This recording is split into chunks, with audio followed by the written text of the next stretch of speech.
Hello everyone, आप सभी का स्वागत है। एकलव्य आदर्श आवासीय विद्यालय कक्षा छठवीं के लिए जो प्रवेश परीक्षा होती है उसकी कंप्लीट तैयारी में आज के इस वीडियो में हम वह शब्द जो बाकी से अलग है इससे संबंधित प्रश्न को कैसे बनाया जाता है ये जो है समझेंगे। ठीक है, पिछले वीडियो में हमने जो है समझा था कि यहाँ से प्रश्न किस तरह से पूछा जाता है और जो है हमने शरीर के अंगों से संबंधित अगर कोई प्रश्न दिया गया है तो वहाँ से भिन्न शब्द का चयन कैसे करेंगे इसे जो है समझा। उसके बाद जो है हमने समझा था कि अगर जल से संबंधित कोई प्रश्न है तो वहाँ से भिन्न शब्द का चयन कैसे करेंगे, है ना। तो अगर आपने पिछले वाला वीडियो नहीं देखा है तो नीचे डिस्क्रिप्शन में पिछले वाले वीडियो का लिंक दिया गया है, इस वीडियो को देखने के बाद में उसे भी जरूर देखें। तो चलिए आज जो है अब हम आगे सब्जी से संबंधित अगर कोई प्रश्न है तो वहां से भिन्न शब्द का चयन कैसे करता है इसे जो है समझते हैं। ठीक है, तो देखिए भाई, अगर सब्जी से संबंधित कोई प्रश्न दिया गया है, ठीक है, तो यहाँ पर जो है ना सब्जी के उगने से, तो यहाँ पर सब्जी जो है वह जमीन के अंदर पाया जाता है या जमीन के बाहर पाया जाता है, या सब्जी कैसे उगता है, इस आधार पे जो है हम भिन्न शब्द का चयन करते हैं। जैसे कि देखिए कुछ सब्जी होती है जो क्या होती है जमीन के अंदर उगती है, जैसे कि आपका आलू है। ठीक है, आपका क्या है आलू, आलू जो है आपके जमीन के अंदर उगती है। वैसे ही आपका सलजम हो गया, ठीक है, क्या हो गया सलजम, आपका चुकंदर, ठीक है, सलजम, चुकंदर, आपका कांदा, है ना, कांदा वाले जितने भी सब्जी होते हैं वो सब क्या होते हैं जमीन के अंदर उगते हैं। आपका अदरक, ठीक है, अदरक भी कहाँ उगते हैं जमीन के अंदर उगते हैं। ठीक है, तो आपके जो प्रश्न होंगे उसमें क्या होंगे, तीन सब्जियां जो हैं ऐसे होंगे जो या तो जमीन के अंदर उगेंगे या फिर जमीन के बाहर उगेंगे, और एक सब्जी ऐसी होगी जो इससे भिन्न होगा। है समझ में? तो उस भिन्न सब्जी का जो है हमें चयन करना होता है। जैसे कि देखिए यहाँ पर दिया है भिन्न शब्द ज्ञात करें। पहला ऑप्शन है सलजम, दूसरा है चुकंदर, तीसरा है आलू, चौथा है टमाटर। ठीक है, तो देखिए यहाँ पर जो सलजम है, ये सलजम क्या होती है जमीन के अंदर उगती है। ठीक है, जैसे कि ये गाजर है आपका, क्या होती है जमीन के अंदर उगती है। ठीक है, ये है आलू, आलू भी कहाँ उगती है आपके जमीन के अंदर उगती है।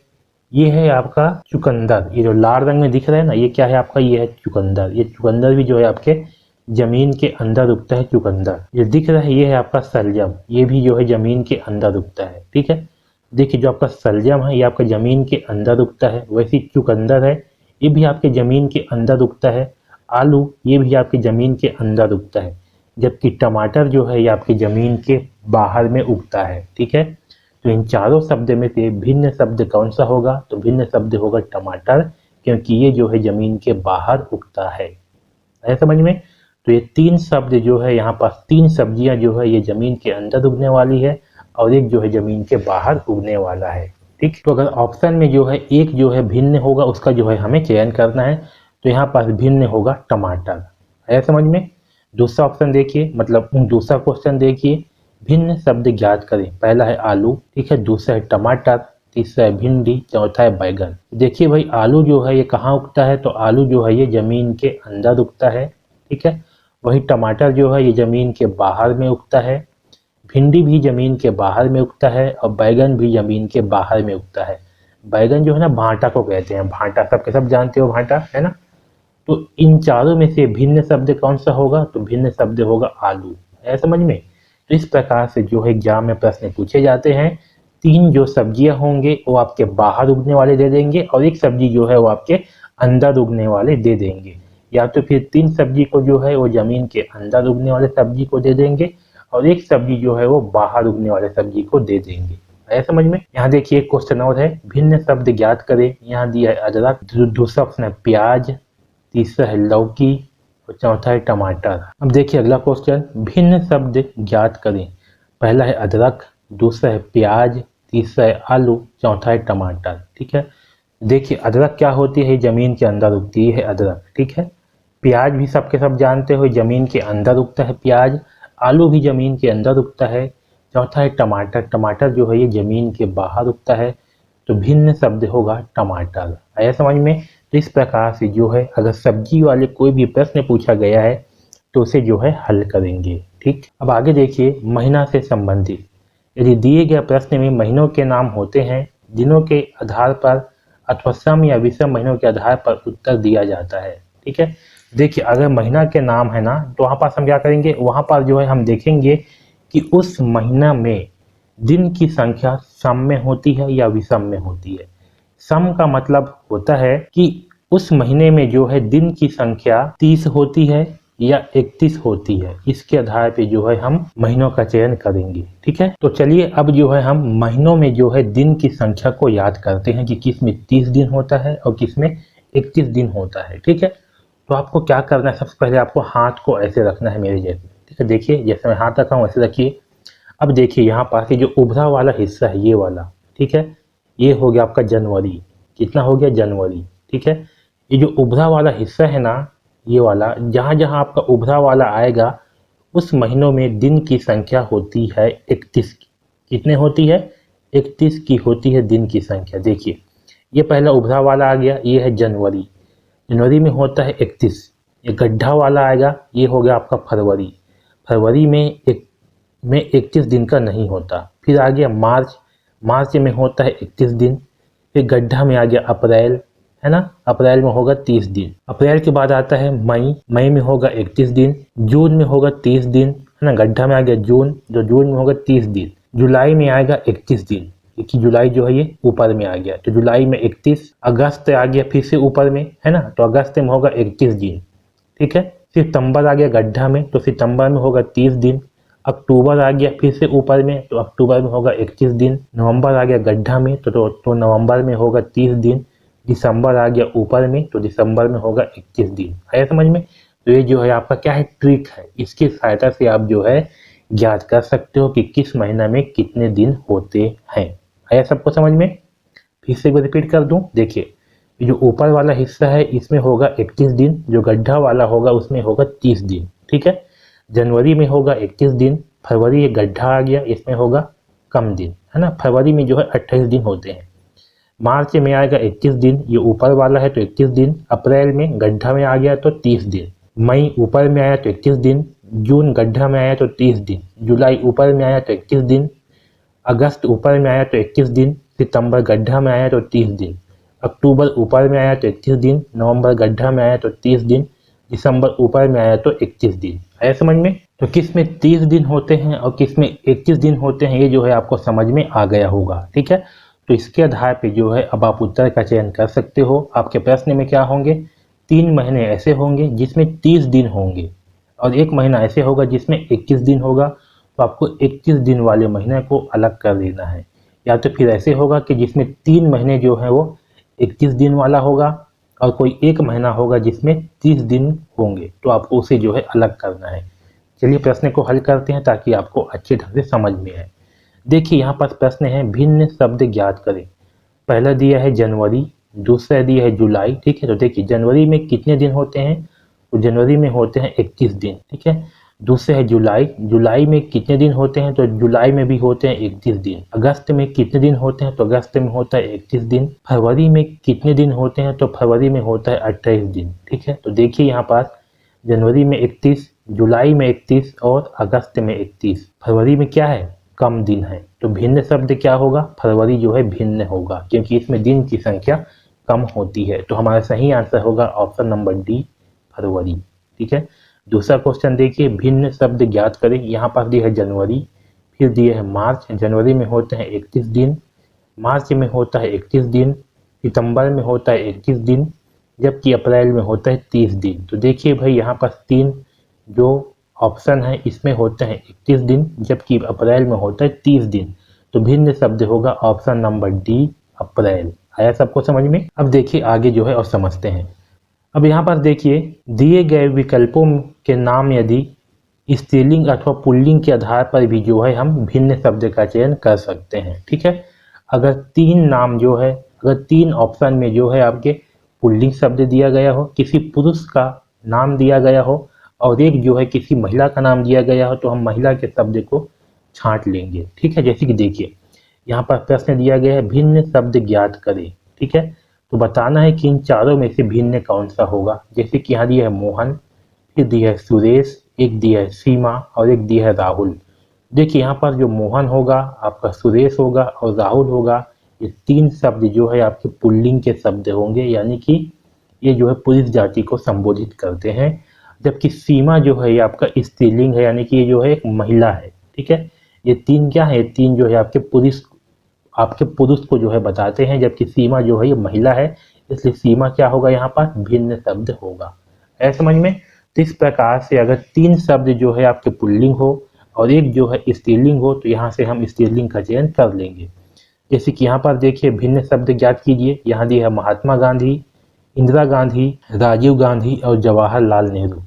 इसमें देखिए, इसमें जो है आपका महात्मा गांधी क्या है, आपका पुल्लिंग है, राजीव गांधी भी पुल्लिंग है और जवाहरलाल नेहरू भी पुल्लिंग है। जबकि इंदिरा गांधी जो है ये आपका महिला है, यानी कि स्त्रीलिंग है। तो यहाँ पर भिन्न शब्द क्या होगा, इंदिरा गांधी जो है भिन्न शब्द होगा, क्योंकि इसमें तीन जो है आपके पुल्लिंग दिया गया है और एक जो है आपका स्त्रीलिंग है, तो स्त्रीलिंग वाला जो है भिन्न शब्द होगा। ऐसा समझ में? इसी प्रकार से प्रश्न में जो है आपके तीन स्त्रीलिंग जो है दे सकते हैं और एक पुल्लिंग जो है दे सकता है, तो वहां पास जो है आप पुल्लिंग को अलग करोगे। ठीक है, अब देखते हैं वाद्य यंत्रों में वाद्य यंत्रों के आधार पे जो है भिन्न शब्द को अलग करना। ठीक है, यहाँ पर देखिए जो वाद्य यंत्र होते हैं उसके बारे में जो है आपको जानना चाहिए। देखिए जो सितार होता है ना, सितार, वो सितार जो है ऐसे दिखता है, ये है सितार। इसमें जो है यहाँ पास जो है इसमें तार का उपयोग किया जाता है। ठीक है, तो ये जो सितार होती है इसमें जो है तार का उपयोग करते हैं हम। ठीक है, आपका वीणा, वीणा जो है ये ऐसे दिखती है और इसमें भी जो है यहाँ पास जो है इसमें तार का उपयोग किया जाता है। यहाँ से क्या करते हैं, इसमें तार का उपयोग करते हैं। आपका पियानो जो है ये ऐसे दिखता है, ये पियानो, ये जो है हारमोनियम टाइप का होता है पियानो। ठीक है, और गिटार जो है आपका ये ऐसे दिखता है गिटार। इसमें भी जो है यहाँ पर जो है तार का उपयोग किया जाता है समझ में? तो आपको जो है ये जो वाद्य यंत्र वाले या संगीत के जो यंत्र हैं इसमें आपको ध्यान रखना है कि जो आपका गिटार होता है, आपका सितार होता है, वीणा होता है और ये जो गिटार होता है, इन तीनों में जो है हम तार का उपयोग करते हैं। ठीक है, तो अगर आपके ऑप्शन में तीन वाद्य यंत्र ऐसे हों जिनमें तार का उपयोग किया गया हो और एक वाद्य यंत्र ऐसा हो जिसमें तार का उपयोग नहीं किया जाता, तो आप जो है जिसमें तार का उपयोग नहीं किया जाता उसे जो है छांट करके निकाल लोगे। है समझ में? तो याद रखना, आपका सितार हो गया, वीणा हो गया और गिटार हो गया, इसमें जो है तार का उपयोग किया जाता है। ठीक है, जैसे कि देखिए यहाँ पास प्रश्न है, भिन्न शब्द ज्ञात करें। यहाँ दिया है सितार, यहाँ दिया है वीणा, फिर है पियानो, चौथा है गिटार। ठीक है, तो जो सितार होती है, इस सितार में जो है तार का उपयोग किया जाता है, वीणा में भी तार का उपयोग किया जाता है, पियानो है इसमें तार का उपयोग नहीं होता और गिटार में भी तार का उपयोग होता है। तो इन चारों में से भिन्न शब्द होगा पियानो, क्योंकि इसमें जो है तार का उपयोग नहीं होता। है समझ में? तो इस प्रकार से जिस वाद्य यंत्र में तार का उपयोग नहीं किया जाएगा और तार का उपयोग किया जाएगा उसके आधार पर जो है हम भिन्न शब्द का चयन करेंगे। अब देखिए कुछ अस्त्र और शस्त्र हैं। ठीक है, इसके आधार पे देखिए, जैसे कि यहाँ पर दिया हुआ है भिन्न शब्द ज्ञात करें। ठीक है, तो बंदूक, बंदूक क्या होती है, ये जो है आपका बंदूक है। ठीक है, इस प्रकार से दिखते इसमें क्या है, बंदूक है। बंदूक में क्या करेंगे हम, दूर से ही जो है, जैसे कि यहाँ पर चिड़िया है। ठीक है, तो इस चिड़िया को जो है हम दूर से ही मार सकते हैं।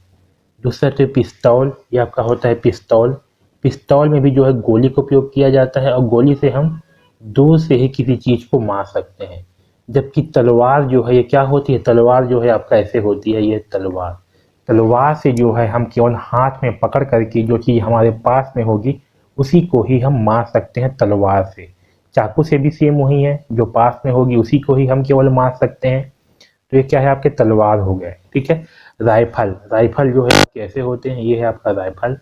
इसका उपयोग भी जो है हम दूर की चीज़ों को मारने में कर सकते हैं। ठीक है, तो देखिए आपका बंदूक हो गया, पिस्तौल हो गया, राइफल हो गया, इसका उपयोग हम दूर की चीज़ों को मारने में कर सकते हैं, जबकि तलवार का उपयोग जो है हम केवल पास की चीज़ों को मारने में ही कर सकते हैं। तो यहाँ पर भिन्न शब्द कौन सा होगा, तो भिन्न होगा तलवार। है समझ में? क्योंकि हम तलवार से जो है केवल पास की चीज़ों को ही मार या काट सकते हैं, जबकि बंदूक, पिस्तौल और राइफल से जो है हम दूर की चीज़ों को भी मार सकते हैं। तो यहाँ पर भिन्न शब्द होगा तलवार। अब देखिए यहाँ पास, यदि दिए गए विकल्पों में प्राणियों के नाम हो तो शाकाहारी और मांसाहारी या पालतू या जंगली जानवर के आधार पे जो है हम भिन्न शब्द का चयन कर सकते हैं। ठीक है, हम जो है अगर जानवरों के नाम दिए गए हैं तो यहाँ पर जो है हम ना जानवर जो है शाकाहारी हैं या मांसाहारी हैं या फिर पालतू हैं या फिर जंगली जानवर हैं, इसके आधार पे जो है हम भिन्न शब्द का चयन कर सकते हैं। जैसे कि देखिए यहाँ पर भिन्न शब्द ज्ञात करें। यहाँ पर दिया है मगरमच्छ, घड़ियाल, व्हेल और सांप। ठीक है, देखिए मगरमच्छ है, आपका घड़ियाल है, व्हेल है और सांप है। ठीक है, तो देखिए मगरमच्छ जो है आपका ये ऐसे होता है, ये है मगरमच्छ। ठीक है, और ये है आपका घड़ियाल, ये भी पानी में पाया जाता है। ये है आपका व्हेल और ये है आपका सांप, है ना। तो यहाँ पर जो भी आपका मगरमच्छ है, घड़ियाल है और सांप, ये तीनों जो है आपके अंडज प्राणी, यानी कि ये तीनों जो है अंडा देते हैं। क्या करते हैं? अंडा देते हैं। आपका व्हेल जो है ये अंडा नहीं देता, ये जो है सीधा बच्चा देता है समझ में। तो यहाँ पर भिन्न शब्द होगा आपका व्हेल। क्या होगा? व्हेल। आया समझ में। तो इस आधार पे भी जो है हम भिन्न शब्द का चयन कर सकते हैं। ठीक है, अब चलिए कुछ जंगली जानवर और पालतू जानवर के आधार पे जो है भिन्न शब्द का चयन करते हैं। देखिए ये बहुत ही इंपॉर्टेंट प्रश्न है। यहाँ पर देखिए वह शब्द जो बाकी से अलग है। पहला ऑप्शन है एलिफेंट, दूसरा है लॉयन, तीसरा है टाइगर, चौथा है हर्ष। तो देखिए यहाँ पर जो एलिफेंट है, एलिफेंट मतलब होता है हाथी, लॉयन मतलब होता है शेर, टाइगर मतलब होता है बाघ और हर्ष मतलब होता है घोड़ा। ठीक है, तो यहाँ पर देखिए आपका एलिफेंट, लायन और टाइगर ये तीनों जो है आपके वाइल्ड एनिमल हैं, जंगली जानवर हैं, जबकि हर्ष जो है आपका पालतू जानवर है, इसलिए हर्ष जो है इसमें से भिन्न शब्द होगा। तो हमारा सही आंसर होगा ऑप्शन नंबर 4 हर्ष। ठीक है, इसी प्रकार देखिए दूसरा क्वेश्चन, वह शब्द जो बाकी से अलग है। पहला ऑप्शन है जेब्रा, दूसरा है फॉक्स, तीसरा है बियर, चौथा है कैट। जेब्रा मतलब होता है जेब्रा। ठीक है, फॉक्स से मतलब होता है लोमड़ी। ठीक है, बियर मतलब होता है भालू और कैट मतलब होता है बिल्ली। ठीक है, तो इन चारों ऑप्शन में देखिए आपका जेब्रा जो है ये जंगली जानवर होता है, लोमड़ी भी आपका जंगली जानवर होता है, भालू भी आपका जंगली जानवर होता है, जबकि कैट यानी कि बिल्ली ये जो है पालतू जानवर होता है। तो ये आपका भिन्न शब्द होगा। है समझ में। तीसरा क्वेश्चन देखिए, वह शब्द जो बाकी से अलग है। पहला है काऊ, दूसरा है फॉक्स, तीसरा है डॉग, चौथा है कैट। काऊ मतलब होता है गाय। ठीक है, फॉक्स मतलब होता है लोमड़ी, डॉग मतलब होता है कुत्ता और कैट मतलब होता है बिल्ली। तो इन चारों ऑप्शन में से देखिए काऊ जो है आपका पालतू जानवर है, डॉग भी जो है पालतू पशु है, कैट भी जो है पालतू पशु है, जबकि फॉक्स जो है आपका लोमड़ी जो है ये जंगली जानवर होती है। तो यहाँ पास जो है ऑप्शन नंबर 2 ये भिन्न होगा। है समझ में, क्योंकि यहाँ पर 3 जो है आपके ये पालतू पशु हैं और ये जो है आपका जंगली पशु है, तो ये जो है भिन्न होगा ऑप्शन नंबर 2। ठीक, तो इस प्रकार से अगर आपके एग्जाम में जो है पालतू पशु और जंगली पशु से जो है संबंधित प्रश्न दिया गया हो तो उसे जो है हल करना है। ठीक है, यहाँ पर देखिए वह शब्द जो बाकी से अलग है चयन करें। पहला ऑप्शन है आंख, दूसरा है नाक, तीसरा है पैर, चौथा है हाथ। तो बताइए इन चारों में से अलग शब्द कौन सा होगा। तो देखिए भाई यहाँ पर आंख की संख्या होती है 2, नाक की संख्या होती है 1, पैर की संख्या होती है 2, हाथ की संख्या होती है 2। ठीक है, तो यहाँ पर 3 ऑप्शन देखिए, आंख, पैर और हाथ, इनकी संख्या होती है 2 2, जबकि नाक की संख्या होती है 1, इसलिए नाक जो है आपका भिन्न होगा। तो सही आंसर होगा हमारा ऑप्शन नंबर 2। ठीक है, पांचवा क्वेश्चन देखिए, वह शब्द जो बाकी से अलग है। पहला ऑप्शन है नदी, दूसरा है तालाब, तीसरा है कुआं, चौथा है झील। तो यहाँ पर देखिए जो तालाब का पानी होता है वह जो है स्थिर होता है, कुआं का पानी भी स्थिर होता है, झील का पानी भी स्थिर होता है, जबकि नदी का पानी बहता हुआ रहता है, इनकी गतिशील रहता है, इसलिए यहाँ पर भिन्न होगा नदी। ठीक है, ये जो है आपका अलग शब्द होगा। वह शब्द चुनिए जो बाकी से अलग है। पहला है शलजम, दूसरा है चुकंदर, तीसरा है आलू, चौथा है टमाटर। सही आंसर होगा टमाटर, क्योंकि यहाँ पर शलजम हो गया, चुकंदर हो गया, आलू हो गया, ये जो है जमीन के अंदर पाया जाता है, जबकि टमाटर जो है जमीन के बाहर पाया जाता है। ठीक है, वह शब्द चुनिए जो बाकी से अलग है। पहला ऑप्शन है आलू, दूसरा है टमाटर, तीसरा है भिंडी, चौथा है बैगन। सही आंसर होगा आलू, क्योंकि आलू जो है ये जमीन के अंदर पाया जाता है, बाकी टमाटर, भिंडी और बैगन ये जो है जमीन के ऊपर पाया जाता है। वह शब्द चुनिए जो बाकी से अलग है। पहला है शेर, दूसरा है भालू, तीसरा है हाथी, चौथा है घोड़ा। सही आंसर होगा ऑप्शन नंबर डी 4 घोड़ा। ठीक है, क्योंकि शेर, भालू और हाथी ये जो है जंगली जानवर है, जबकि घोड़ा जो है ये आपका पालतू जानवर है। वह शब्द चुनिए जो बाकी से अलग है। Tiger, lion, deer, horse. Tiger मतलब कि बाघ, ठीक है, लायन मतलब कि शेर, और डियर मतलब होता है हिरण, और हॉर्स मतलब होता है घोड़ा। तो यहाँ पास जो आपके तीन ऑप्शन हैं ए, बी और सी, ये तीनों जो है आपके जंगली जानवर हैं, जबकि ऑप्शन नंबर डी हॉर्स जो है आपका पालतू जानवर है। ठीक है, तो सही आंसर होगा ऑप्शन नंबर डी घोड़ा। यहाँ देखिए वह शब्द चुनिए जो बाकी से अलग है। पहला ऑप्शन है जनवरी में होता है 31 दिन, दूसरा है जुलाई, जुलाई में होता है 31 दिन, तीसरा है अगस्त में होता है 31 दिन, चौथा है फरवरी में होता है 28 दिन। तो भिन्न शब्द होगा ऑप्शन नंबर 4 फरवरी। वह शब्द चुनिए जो बाकी से अलग है। यहाँ दिया है गंगा, फिर है यमुना, फिर है सरस्वती, फिर है हिमालय। ये बहुत ही इंपॉर्टेंट प्रश्न है, ये पिछले बार से पूछा गया था। देखिए गंगा जो है आपका नदी है, ठीक है, यमुना भी आपका नदी है, सरस्वती भी आपका नदी है, साथ में गंगा जो है आपका स्त्रीलिंग है, यमुना भी स्त्रीलिंग है, ठीक है, सरस्वती भी स्त्रीलिंग है, जबकि हिमालय जो है ये आपका पुल्लिंग शब्द है। हिमालय क्या है आपका पहाड़ है, ठीक है, हिमालय जो है आपका पहाड़ है और साथ में ये पुल्लिंग शब्द भी है। तो हिमालय जो है इन चारों में से भिन्न शब्द होगा। है समझ में? वह शब्द चुनिए जो बाकी से अलग है। यहाँ पर दिया है कुरान, ठीक है, कुरान, कुरान जो है ये मुस्लिम का धार्मिक ग्रंथ होता है। ऋग्वेद, यह जो है आपका ऋग्वेद है। यहाँ पास है रामायण और गीता। रामायण जो है हिंदुओं का धार्मिक ग्रंथ है, गीता भी हिंदुओं का धार्मिक ग्रंथ है, जबकि ऋग्वेद जो है ये वेद है। तो यहाँ पर भिन्न होगा आपका ऋग्वेद, क्योंकि ये तीनों जो है आपका कुरान, रामायण और गीता ये जो है आपके धार्मिक पुस्तक है, जबकि ऋग्वेद जो है ये वेद है। तो यहाँ पास अलग होगा ऋग्वेद। ठीक है, तो सही आंसर होगा ऑप्शन नंबर 2 ऋग्वेद। यहाँ देखिए वह शब्द जो बाकी से अलग है। पहला ऑप्शन है बस, दूसरा है कार, तीसरा है ट्रक, चौथा है बोट। सही आंसर होगा बोट। क्यों? क्योंकि बस जो है आपकी ज़मीन पे चलती है, कार भी आपकी ज़मीन पे चलती है, ट्रक भी आपकी ज़मीन पे चलती है, जबकि बोट मतलब होता है नाव। ये नाव जो है आपकी ज़मीन पे नहीं चलता, ये पानी पे चलता है, इसलिए ये भिन्न शब्द होगा। ठीक है, तो इस प्रकार से जो है हम भिन्न शब्दों का चयन करेंगे। है समझ में? तो इस वीडियो में बस इतना ही। धन्यवाद।